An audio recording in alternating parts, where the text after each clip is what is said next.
Bienvenue dans cette vidéo de conseils méthodologiques qui traite de l'épreuve d'économie réalisée par les élèves de la 62e promotion de l'EN3S. Tout d'abord, l'épreuve d'économie à l'écrit, qu'est-ce que c'est? L'épreuve d'économie prend le format d'une dissertation et ne peut être choisie qu'à l'écrit ou à l'oral par les candidats. Elle peut ainsi constituer l'une des 3 épreuves écrites du concours d'entrée à l'EN3S. Les sujets posés s'inscrivent dans les thèmes proposés dans le programme du concours et renvoient également à l'actualité économique. La durée de l'épreuve est de 5 heures pour un coefficient 5. Quels sont les attendus de l'épreuve? Les sujets proposés exigent des candidats la connaissance des éléments principaux de l'analyse macroéconomique et microéconomique et font appel au raisonnement économique. Les attendus en matière de forme sont les suivants. Votre copie doit commencer par une introduction. C'est l'élément capital de votre dissertation. Elle présente votre raisonnement et détermine grandement l'appréciation du correcteur concernant votre copie.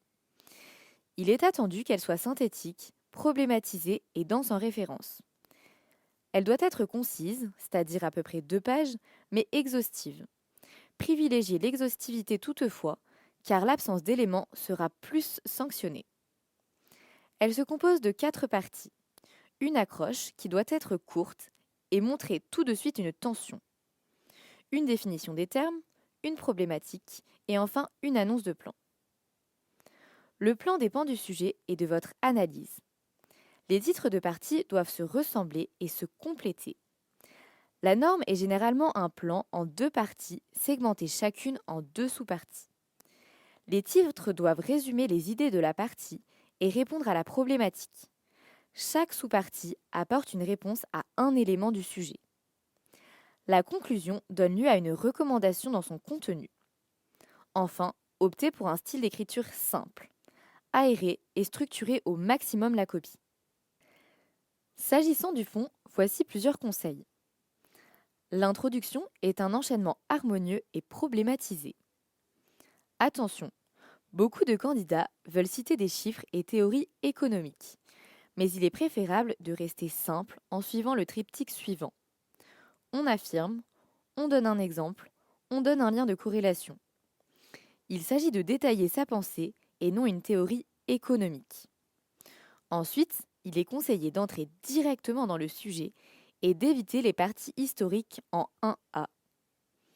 Il est particulièrement apprécié d'apporter des comparaisons pertinentes dans votre dissertation, mais celles-ci ne sont pas forcément obligatoires selon les sujets. Il est crucial de définir automatiquement tout terme économique fondamental. Enfin, il est attendu de bien décrire et mettre en avant les mécanismes économiques. Peut-être le plus fondamental, c'est une dissertation d'économie. Vos raisonnements sont donc économiques. Passons maintenant à un petit point de méthode. Pour la phase d'analyse, la technique EDAC, pour évidence, définition, actualité, cadrage, permet d'identifier les tensions et ou enjeux du sujet. Il s'agit de dégager les paradoxes, les tensions et les enjeux qui vont nourrir votre dissertation. Pour la partie évidence, écrire des questions et y répondre. Cela permet de contextualiser le sujet et de ne rien oublier d'évident. Pour la définition, il s'agit classiquement de définir les termes du sujet. Pour l'actualité, partir des débats actuels et contemporains du sujet et les transcrire dans un débat technique afin de soulever les tensions. Cela permet également d'éviter le style journalistique. En termes de cadrage, il est conseillé d'utiliser la technique AOMO pour acteurs, objectifs économiques, moyens, obstacles, de bien prendre en compte l'environnement, les différents niveaux, internes, européens, international, de faire des comparaisons et d'avoir des raisonnements dialectiques, par exemple public, privé, microéconomie, macroéconomie. Comment se préparer à l'épreuve? Pour réussir cette épreuve, il est important de maîtriser les concepts et théories économiques du programme. Cela constitue une base. Il faut toujours penser à bien définir de manière précise chaque terme économique. Il est nécessaire de nourrir votre copie d'exemples concrets et de références à des courants ou débats économiques contemporains. L'économie est en perpétuelle évolution malgré des invariants. La pandémie de Covid-19 et ses conséquences ont relancé beaucoup de débats économiques qui seront probablement attendus. L'économie est une discipline de chiffres. Il sera donc nécessaire d'en citer dans votre copie. Aussi, il vous est recommandé, tout au long de vos révisions, de vous constituer une fiche avec des chiffres clés incontournables. PIB, taux de chômage, dette publique, déficit commercial, etc. Et d'autres chiffres que vous jugez pertinents pour illustrer une ou plusieurs idées fortes. Par exemple, des comparaisons internationales ou européennes. Conseil bonus. Attention, s'il vous est demandé de dégager une réponse à la problématique, il faut être vigilant à ne pas faire apparaître un point de vue trop trempé. Si vous appréciez un courant économique plutôt qu'un autre, prenez garde à le laisser apparaître adroitement et de manière argumentée. Si dans le sujet un des termes n'est pas économique, c'est le terme sur lequel il faut mettre l'accent.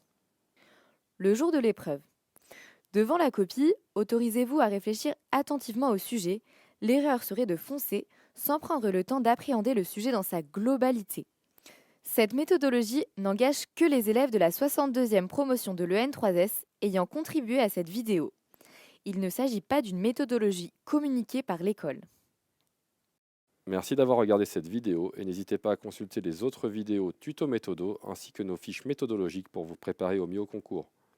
Abonnez-vous à notre chaîne YouTube pour être certain de ne rien manquer et retrouvez-nous sur les réseaux sociaux en description. Que la Sécu soit avec vous.